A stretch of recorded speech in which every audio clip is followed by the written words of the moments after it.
하나님 말씀 요한복음 12장 23절, 그 다음에 요한복음 17장 1절, 12장 23절 제가 읽겠습니다. 예수께서 대답하여 이르시되 인자가 영광을 얻을 때가 왔도다.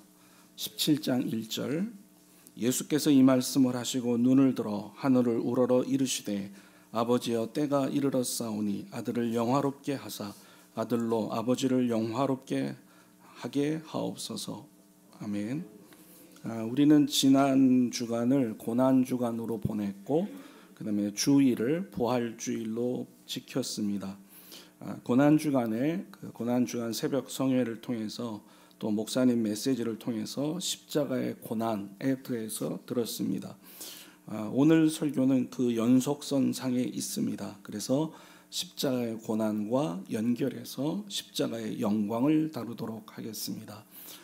고난 주간에 이렇게 예배가 끝난 다음에 제가 이렇게 앞에 나와서 목사님하고 이렇게 찬송을 하고 기도를 하지 않습니까? 근데 앞에서 찬송을 하기 전에 이렇게 목사님 멘트 하실 때 성도님들을 보니까 이렇게 많이 우시더라고요. 근데 제가 그때 무슨 생각이 나냐면, 나는 목사 된 다음에 눈물을 많이 잃어버린 것 같다 하는 생각이 들어요.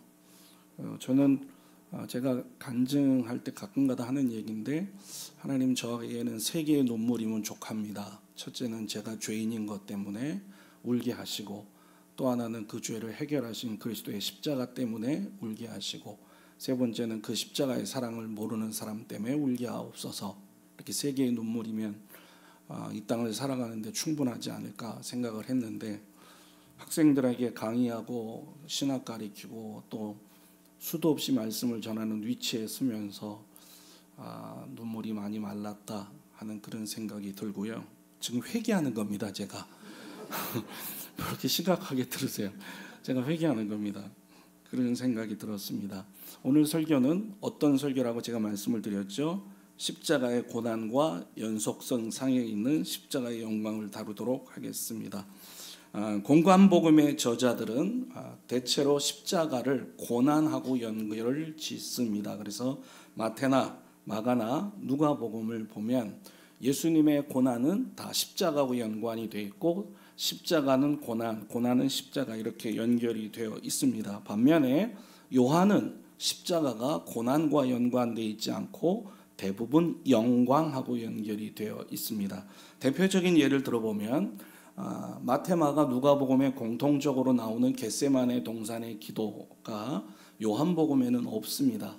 대신에 요한복음에는 오늘 저희가 17장 1절에서 읽었던 대제사장의 기도가 등장합니다. 겟세마네 동산의 기도, 고난의 기도는 빠지고 요한복음에서는 아버지여 때가 이르렀사오니 아들을 영화롭게 하사 아들로 아버지를 영화롭게 하소서 하는 이런 영광, 영화라는 기도가 등장합니다. 이 잔을 내게서 옮기시옵소서.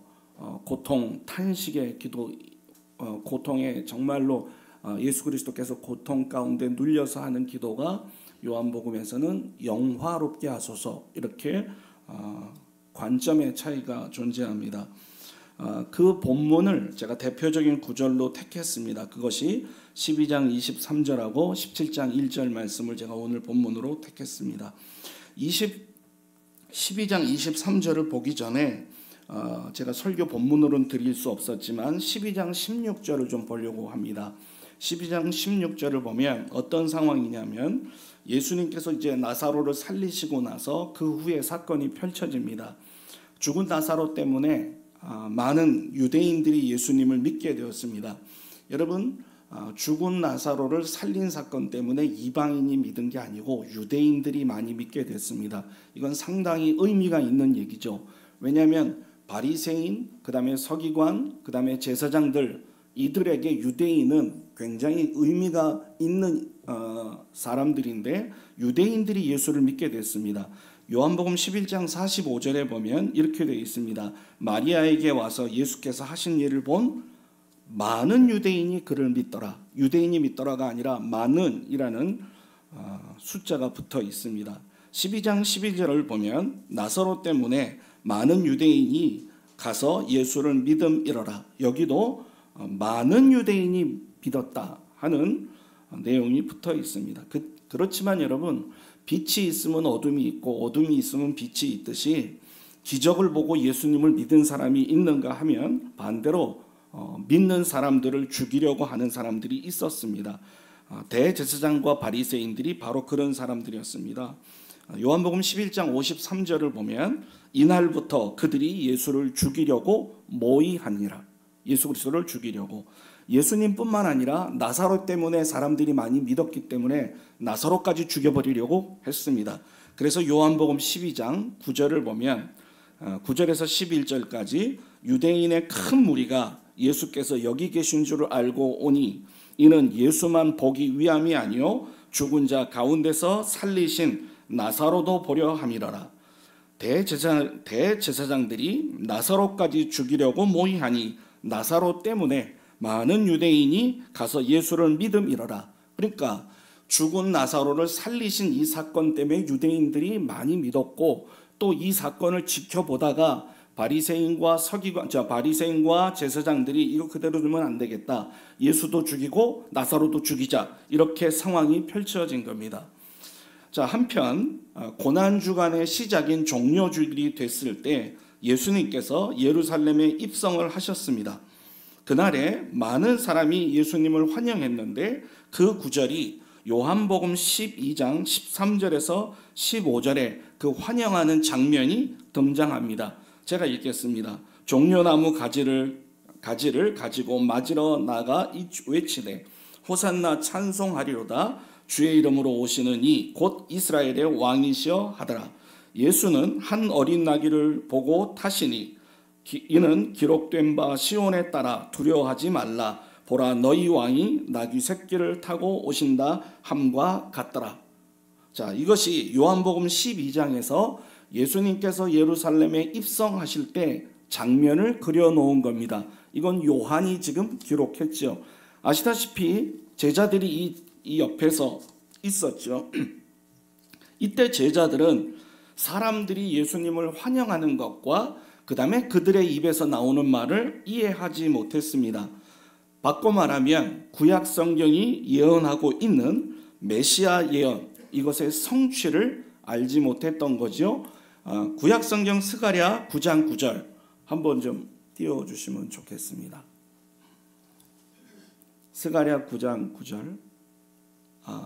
준비가 안 됐습니다. 제가 읽겠습니다. 시온아 따라 크게 기뻐할지어다. 예루살렘에 따라 즐거이 부를지어다. 보라 내 왕이 내게 임하시나니 그는 공의로우시며 구원을 베푸시며 겸손하여서 나귀를 타시나니 나귀의 작은 것 곧 나귀 새끼니라. 이 스가랴서 9장 9절의 말씀이 성취된 것이고 요한복음에서 요한은 그 장면을 기록해 놨습니다. 그런데 중요한 게 있습니다. 그것이 뭐냐면 이거를 제자들이 깨닫지 못했다고 지금 그랬죠. 근데 언제 깨달았냐? 12장 16절에 이렇게 되어 있습니다. 제자들은 처음에 이 일을 깨닫지 못하였다가 예수께서 영광을 얻으신 후에야 이것이 예수에 대하여 기록된 것임과 사람들이 예수께 이같이 한 것임을 생각났더라. 자, 처음에 사람들이 예수님을 종려나무 가지를 들고 환영하고 외치고 이 장면을 보면서 제자들은 몰랐다는 얘기죠. 뭘 몰랐느냐? 이게 무슨 의미인지, 이게 무슨 상황인지 알지 못했어요. 근데 예수께서 영광을 받으신 후에야 이것이 구약의 예언의 성취였구나 하는 것을 알게 됐습니다. 요한은 여기에서 이렇게 글을 쓰지 않았습니다. 예수님께서 십자가에 못 박혀 죽으신 후에야 제자들이 이걸 깨달았더라 이렇게 쓰지 않고 영광을 받으신 후에야 알게 됐다 이렇게 기록하고 있습니다. 자, 지금 설교자가 깨닫다가 무슨 의미인지 또는 무엇을 깨달았는지 이거를 말하고자 하는 것이 아닙니다. 설교의 핵심은 영광을 얻으신 후에 이게 무슨 의미인가 하는 겁니다. 여러분 한번 잠깐 생각을 해보시기 바랍니다. 하나님은 무한하십니다. 맞죠? 무한하신 하나님이 유한한 인간의 모습으로 오셨습니다. 더 정확히 얘기하면 사람이 되셨습니다. 사람이 되신 분은 성자 하나님이시고, 그러니까 성육신의 주체는 성자 하나님이시고, 성자 하나님이 인성을 취하셔서 사람이 되셨습니다. 한번 생각해 보십시오. 무한하신 하나님이 사람이 되셨습니다. 하나님이신 걸 버리시고 사람이 되신 게 아니라 여전히 하나님이시면서 사람이 되신 겁니다. 하나님이심을 포기하고 사람이 된 게 아니라 하나님이시면서 동시에 사람이 되셨습니다. 그러면 성육신은 비하 중에 비하입니다. 지난번에 목사님 설교하신 것처럼 낮아질 대로 낮아지신 겁니다. 비하의 극치입니다. 그런데 예수님이 이 땅에 오실 때 성경은 뭐라고 얘기를 하냐면 지극히 높은 곳에서는 하나님께 영광이요, 이렇게 되어 있습니다. 예수님은 죽으러 오시는 겁니다. 우리를 대신해서 죽으러 오시고 우리를 대신해서 십자가 형벌을 지기 위해서 오십니다. 그런데 성경은 그 무한하신 하나님이 사람이 되시는 사람의 몸을, 우리가 보통 몸이라고 얘기했지만 사람이 되셨다는 표현이 더 적절합니다. 사람이 되시는 것을 성경은 영광이라고 표현을 했습니다. 예수 그리스도는, 즉 그리스도는 한 인격의 두 본성을 가지셨죠. 그래서 신성과 인성을 가지셨는데 인성을 취하시는 것을 성경에서는 영광이라고 표현을 했습니다. 자, 예수님께서 이 땅에 오셨습니다. 구원을 위해서 오셨습니다. 성육신 하셨습니다. 그리고 십자가에 고난받고 죽으셨습니다. 그리고 부활하시고 승천하신 후에야 제자들이 이 말씀의 뜻을 알게 됐다는 얘기입니다. 그러니까 영광을 여기서 표현할 때는 12장에서 표현할 때는 16절에서 표현할 때는 조금 넓게 표현했습니다. 예수 그리스도께서 이 땅에 오시고 십자가에 고난받으시고 죽으시고 그 다음에 부활하시고 승천하신 것을 묶어서 영광을 받으신 후에 이렇게 기록을 해놨습니다. 12장 23절 오늘 본문은 조금 더 우리에게 십자가가 왜 영광인지를 설명을 합니다. 예수님께서 이제 6월절에 명절에 올라가셨을 때 헬라인 몇 명이 빌립에게, 그리고 빌립을 통해서 안드레를 통해서 예수님에게 면담을 요청합니다. 중요한 것은 유대인이 찾아온 게 아니라 헬라인이 예수님에게 면담을 요청했습니다. 원문으로 이 본문을 보면 유대교로 개종한 헬라인입니다. 헬라인은 그리스인인 것 아시죠? 그러니까 유대교로 개종한 헬라인들이 예수님을 찾아왔습니다. 이들이 예수 그리스도의 복음에 관심을 갖고 질문을 했던 겁니다. 헬라인이 복음을 알기 위해서 예수 그리스도에게 상담을 요청했다. 이거 대단한 얘기입니다. 왜냐하면 복음은 유대인만을 위한 것이 아니라 온 인류를 위한 것이 지금 드러나고 있고 드러나기 시작했다는 상황이기 때문에 그렇습니다. 그때 예수님이 23절로 대접을 하십니다. 23절이 뭐냐? 예수께서 대답하여 이르시되 인자가 영광을 얻을 때가 왔도다. 영광을 얻을 때가 왔다. 그러면 때라는 게 뭐냐? 이거는 결정적인 시점 내지는 정해진 시기 또는 최상의 시간, 이런 뜻입니다. 그러니까 예수님이 말씀하신 거를 이렇게 풀이하면 지금 예수님께서 영광을 받으실 최고의 시간, 아주 결정적인 시점, 그리고 정해놓은 그 때가 됐다는 얘기입니다. 그러면 그 때가 십자가하고 연결이 되어 있겠죠. 그 다음에 영광을 받을 때가 가까이 왔다 그랬으니까 그 때도, 그 영광도 십자가하고 관련이 있을 겁니다. 즉 때나 영광이나 십자가의 죽음과 연관이 있습니다. 여러분, 예수님의 십자가의 죽음은 실패의 표징이 아니라 승리의 상징입니다. 그러니까 예수님께서 영광을 얻을 때가 가까이 왔다는 얘기는 십자가의 승리가 가까이 왔다고 얘기할 수 있습니다. 여러분, 예수님께서 죽으신 것을 영광을 얻을 때라고 말할 수 있는 이유가 있습니다. 다 이루신 것은 실패가 아니고 완성이죠. 따라서 영광입니다. 십자가는 죄인을 구속하는 영화스러운 승리를 쟁취하는 것이 십자가의 성격이기 때문에 십자가는 영광입니다. 따라서 십자가의 죽으심을 영광스러운 사건이요, 영광의 사건이요, 영광이라고 말할 수 있습니다. 요한은 지금 이것을 캐치했습니다. 그렇기 때문에 십자가의 죽음을 영광으로 얘기했습니다. 그런데 아주 중요한 내용이 있습니다. 예수님께서 뭐라고 지금 얘기를 하셨냐면 인자가 영광을 얻을 때가 왔다, 이렇게 얘기를 하셨죠. 그리고 바로 연결되는 말씀이 뭐냐면 24절인데 24절이 이것입니다. 내가 진실로 진실로 너희에게 이르노니 한 알의 밀이 땅에 떨어져 죽지 아니하면 한 알 그대로 있고 죽으면 많은 열매를 맺느니라. 이 말씀하고 바로 앞에 나오는 떨어져 죽으면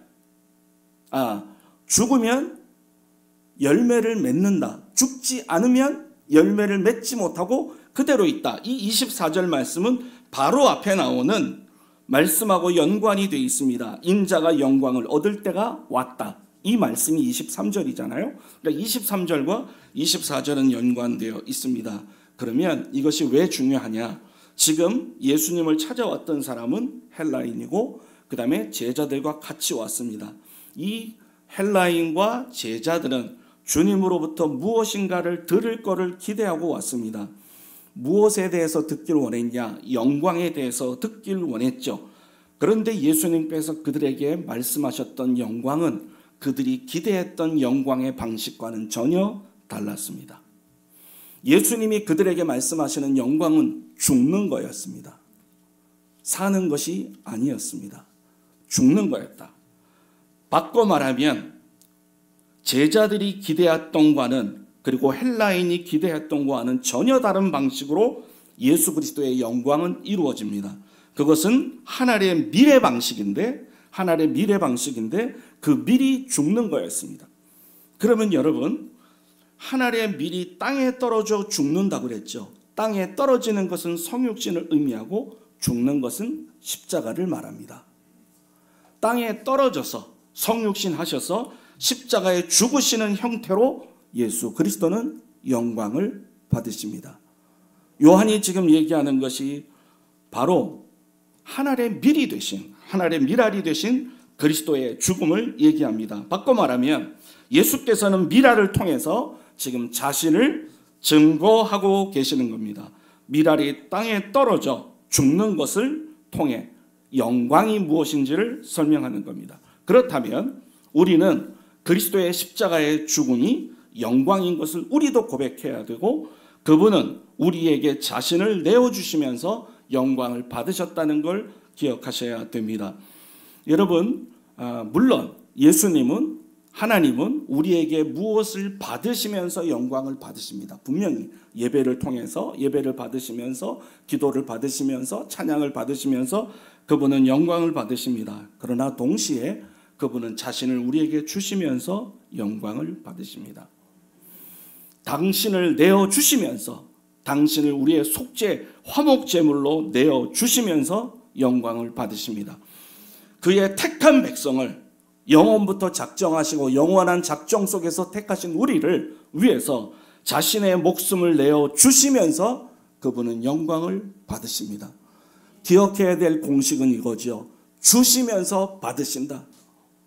죽으시면서 영광을 받으셨다. 이것이 요한이 바라봤던 관점이었습니다. 여러분, 우리 찬송가에 예수 나를 위하여가 144장이죠. 예수 나를 위하여. 그런데 이 똑같은 곡조가 다른 가사로 있는 건 여러분 다 아시죠? 십자가로 가까이 나를 이끄시고, 그 다음 뭐죠? 후렴이 십자가 무한 고난이 아니라 거긴 영광으로 되어 있습니다. 십자가 무한 영광일세. 한번 짚고 넘어가겠습니다. 다시 강조하고 짚고 넘어가겠습니다. 그분은 우리에게 자신을 제물로, 화목제물로 죄송합니다. 예수 그리스도는 자신을 하나님께 화목제물로 내어주셨고 우리를 위해서 자신을 내어주시면서 영광을 받으셨습니다. 17장으로 넘어가겠습니다. 17장 1절에 보면 우리가 본문이었죠. 예수께서 이 말씀을 하시고 눈을 들어 하늘을 우러러 이르시되 아버지여 때가 이르렀사오니 아들을 영화롭게 하사 아들로 아버지를 영화롭게 하게 하소서. 1절만 제가 드렸는데 5절도 같이 읽어보셔야 될 것 같습니다. 5절에는 이렇게 되어 있습니다. 아버지여 창세전에 내가 아버지와 함께 가졌던 영화로서 지금도 아버지와 함께 나를 영화롭게 하옵소서. 그런데 여러분 17장 1절은 우리가 기억해야 될 것이 뭐냐면 요한복음의 구성입니다. 요한복음은 14, 15, 16장을 예수님의 고별 설교 내지는 예수님의 유언장이라고 얘기를 합니다. 그래서 그 예수님의 유언장 안에 들어가 있는 게 뭐냐면 너는 마음에 근심하지 말라. 내가 간다. 그러면 혼자 두지 않고 성령을 보내줄 거다. 그러니 떨지 말라. 두려워하지 말라. 이렇게 예수님께서 떠날 것을 대비하셔서 우리에게 말씀하시는 유언입니다. 그 유언이 다 끝난 다음에 17장 첫 절이 아버지에게 기도하는 내용이 아들을 영광스럽게 하사 아버지를 영화롭게 하옵소서 하는 것이 17장 말씀입니다. 이제 예수님이 유언 다 끝내셨다는 얘기입니다. 고별 설교 다 끝냈다는 얘기입니다. 이제 그리고 아버지를 향해서 외치는 게 뭐냐? 아들을 영화롭게 하실 때가 됐습니다. 그래서 아들로 하여금 아버지를 영화롭게 하도록 만들어 주십시오입니다. 당연히 십자가의 죽음을 앞에 두고 십자가의 죽음을 염두하신 상태에서 하신 말씀입니다. 그리고 17장 5절로 가면 아버지여 창세전에 내가 아버지와 함께 가졌던 영화로서 지금도 아버지와 함께 나를 영화롭게 하옵소서라고 얘기를 합니다. 예수님은 자신과 성부 하나님의 영광을 구하는 기도를 합니다. 아들을 영화롭게, 자신이죠. 아들을 영화롭게, 그리고 아버지를 영화롭게, 자신을 영광스럽게, 아버지를 영광스럽게, 이렇게 영광을 구하는 기도를 드립니다. 예수님의 이 기도는 그대로 이루어졌습니다. 어떻게 이루어졌느냐? 예수님께서 죽으실 때가 다가왔다고 그랬죠. 그의 십자가의 죽음은 당신을 영화롭게 하고 아버지를 영화롭게 하는 사건이었습니다. 히브리서 2장 9절이 매우 중요합니다. 히브리서 2장 9절은 이렇게 써 있습니다. 오직 우리가 천사들보다 잠시 동안 못하게 하심을 입은 자 곧 죽음의 고난을 받으심으로 말미암아 영광과 존귀로 관을 쓰신 예수를 보니 죽음으로 영광의 관을 쓰셨습니다. 죽음으로 영화롭게 되셨습니다. 이를 행하심은 하나님의 은혜로 말미암아 모든 사람을 위하여 죽음을 맛보려 하십니다. 하나님이 예수님을 영화롭게 하시는 방법이 뭐였냐? 십자가의 죽음이었습니다. 왜 그렇습니까? 이 왜 그런 게 중요하죠. 왜 그러냐? 십자가의 죽음이 영광이 되는 이유는 두 가지로 말할 수 있습니다. 첫째는 그리스도의 십자가의 죽음은 하나님의 자비와 하나님의 은혜를 드러내는 사건이기 때문에 그렇습니다. 죽음은 여러분, 예수 그리스도의 죽음은 우리가 듣고 배웠지만, 가상칠언에서 배웠지만 이거 엄청난 고난입니다. 말할 수 없는 고난입니다. 그런데 이것을 요한이 왜 영광이라고 표현하냐면 십자가의 죽음은 하나님의 무한한 은총과 무한한 자비가 드러나는 사건이기 때문에 그렇습니다. 십자가에서 하나님의 무한한 사랑이 드러납니다. 그 십자가를 통해서 죄와 사망에 갇혀 있던 자들이 새 생명을 얻습니다. 그리고 하나님께서는 그 십자가로 구속한 인간들로부터 찬양과 영광을 받으십니다. 다른 말로 얘기하면 십자가는 하나님의 사랑을 드러내고 죄인들은 그 사랑을 받게 됩니다. 이것이 하나님을 영화롭게 하고 그리스도의 십자가의 죽음을 영광이라고 표현했던 사도 요한의 의도였습니다. 두 번째로 그리스도 자신도 십자가의 죽으심을 통해서 영광스럽게 되십니다. 그리하여서 만유를 통치하십니다. 빌립보서 2장 6절에서 9절까지를 좀 보겠습니다. 그는 근본 하나님의 본체이시다. 하나님과 동등됨을 취할 것으로 여기지 아니하시고 오히려 자기를 비워 종의 형체를 가지사 사람들과 같이 되셨고 사람의 모양으로 나타나사 자기를 낮추시고 죽기까지 복종하셨으니 곧 십자가의 죽으심이러라. 이러므로 하나님이 그를 지극히 높여 모든 이름 위에 뛰어난 이름을 주셨다. 하나님의 본체이시나 사람의 종의 형체를 가졌다. 사실은 이 본체라는 말하고 형체라는 말은 헬라어로 모르페 그래갖고 똑같은 말입니다. 그러니까 하나님의 본체 이건 형체를 의미하고 또 사람 종의 형체 이건 본체를 의미합니다. 헬라어로 똑같은 단어입니다. 자, 이렇게 형체를 가져서 사람 되셨다. 성육신이죠, 이것이. 그리고 사람의 모양으로 나타나셔서 죽기까지 복종하셨다. 십자가에 죽으셨다. 그래서 하나님께서 그의 이름을 높이시고 영화롭게 하셨다. 그러니까 십자가가 영광이 되는 두 번째 이유는 그리스도 자신도 십자가의 죽으심으로 영광스럽게 되시기 때문입니다. 예수께서는 십자가의 고난과 죽음을 통해서 성부께서 맡겨주신 구속의 사역을 완성하게 될 것이고 그것으로서 성부를 영화롭게 하는 동시에 자신의 이 위격 되시죠? 자신의 제2위격 하나님으로서 창세전부터 성부와 함께 누렸던 영광으로 다시 돌아갈 것을 알고 계셨습니다.